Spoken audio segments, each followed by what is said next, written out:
So today, we're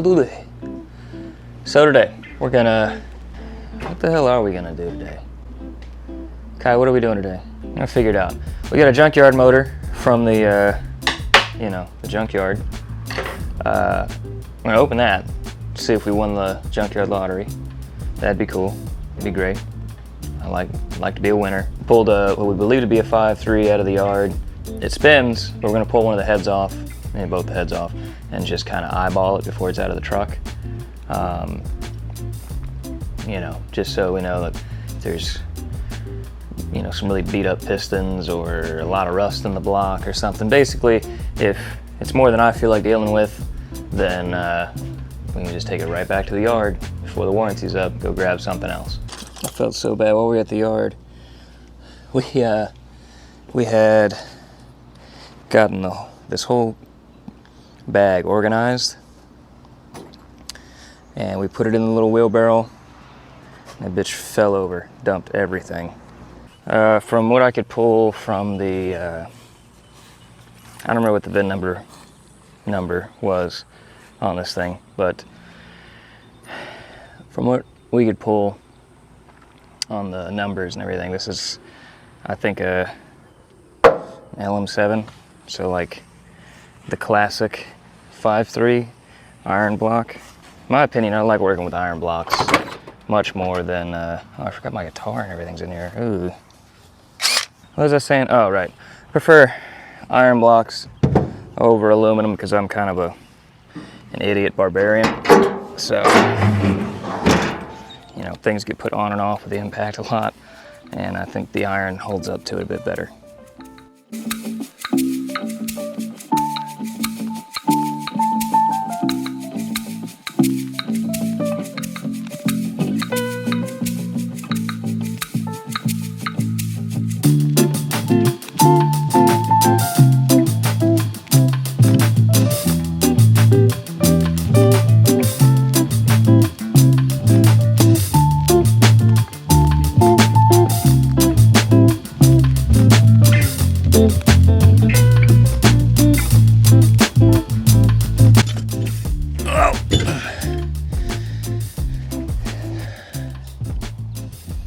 Oh, there's still crosshatch on the cylinders. Oh, man. People talk a lot of crap on these motors, but they have yet to not surprise me. Okay, I'm gonna get some WD-40, hose that down, and then we'll just kind of plop this this cylinder back on there. Y'all get a good look at that? Can y'all get it? Here, let me show y'all. Don't throw up.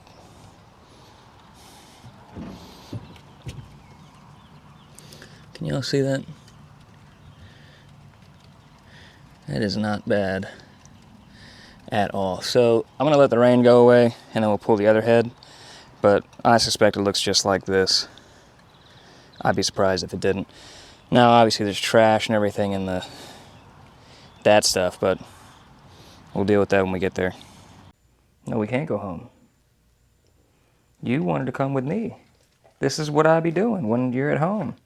Chilling, getting to lay on the couch and stuff. Instead, now you're stuck in here, this dirty floor. You wanted this. We're going to finish tearing down this LM7, 5.3, LS, whatever. Based off what we've been seeing, this thing has a lot of new on it. The water pump feels like it's new. The tensioner has no noise on it, so it feels like it's new. The alternator was a reman. And if you recall, when we looked in the cylinder head, or in the cylinder, still got cross-hatching on the cylinder walls. It all looks really new. So we're gonna keep tearing into it, blow off all the accessories, take the intake all the way off, strip everything down to basically just the long block, and then take both the heads off, get them kind of oiled down because this thing sat in the back of the truck for a while, and when we were putting the engine in here, it was pouring rain, and the intake's not really on here. So I want to make sure that, you know, we don't screw up what could be a good thing. You know what I'm saying? So have fun watching me do that and my dog lose his mind.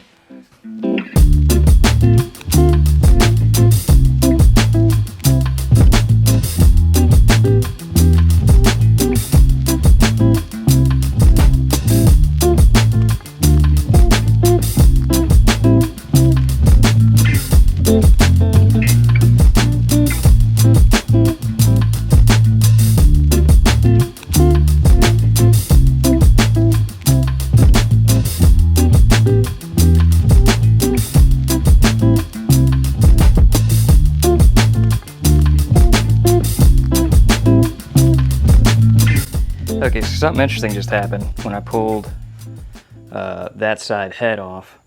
Whenever you're getting these junkyard engines, you're always looking for, you know, why was it parked? Is the engine bad? You know, you're trying to find the culprit of why it ended up in the junkyard. We always hope that it was somebody's baby and it got repossessed or some, I don't know, magical thought like that. Also, this is why we wanted to pull the heads off. This is water from when we were putting the engine in the room, and so before that starts to rust, see, the other cylinders look really good. We want to keep them that way. But, you know, I've done this before. The first 6.0 that we pulled, and, you know, it spun over. I even got it to start on an engine stand. I was like, man, why was this thing parked? Or why was it sold to a junkyard? And then, when we go to do the cam swap, try to pull the, you know, cam out of it, and dunk, wouldn't come out. And, you know, so we pulled the heads, thought one of the lifters fell, took the lifters out, looked down, and had eaten a cam bearing. It ran like that, but wouldn't run on your swap like that for very long. But so when I started looking at this, I'm like, wow, this one looks really good, and I don't remember there being any damage on the vehicle. Why was this thing parked?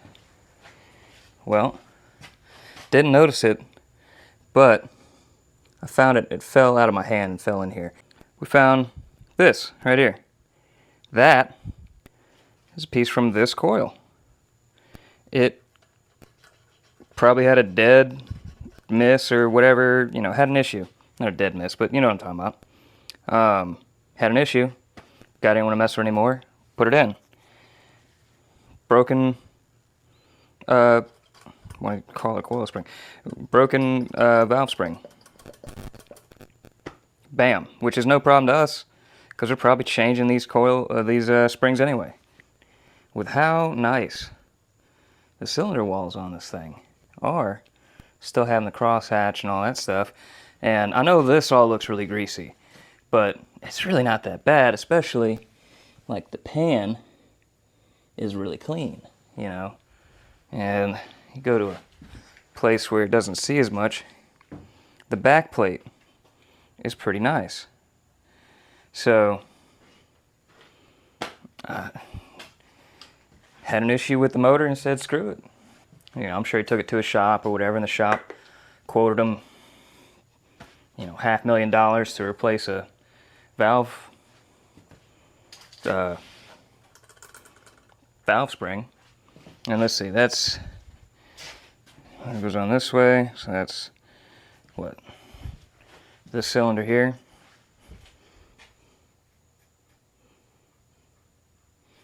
I don't see any evidence of damage. You know, the thing spins over just fine. So, Yahtzee, I guess. Don't know why it failed.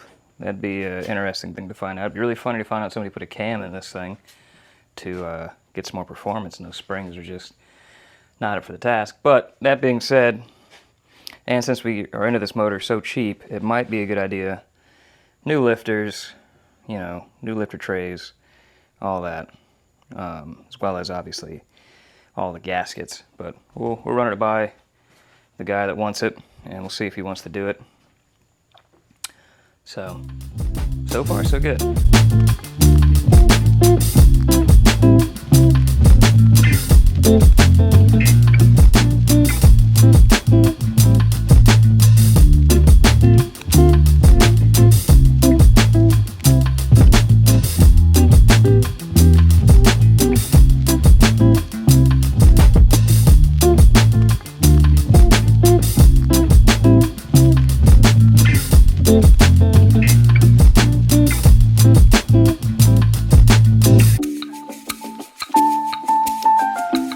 Now, I don't know everything, obviously.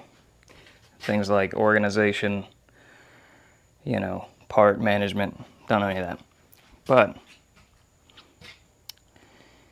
each one of these has a mark like it's been torqued, so it feels like somebody's been in here. Because I don't remember that being the case on mine. The last few that I've taken apart. I could be wrong.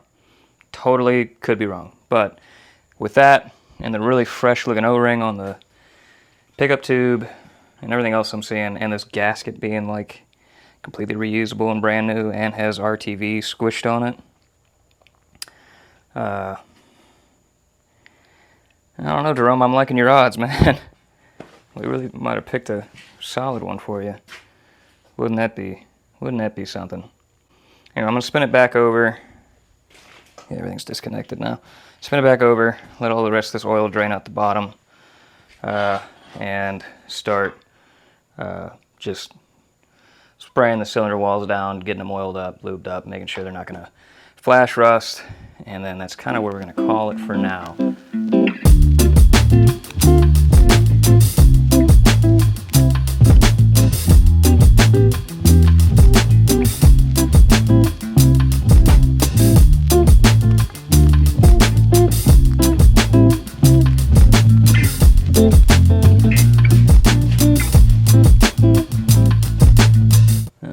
Taking out the trash.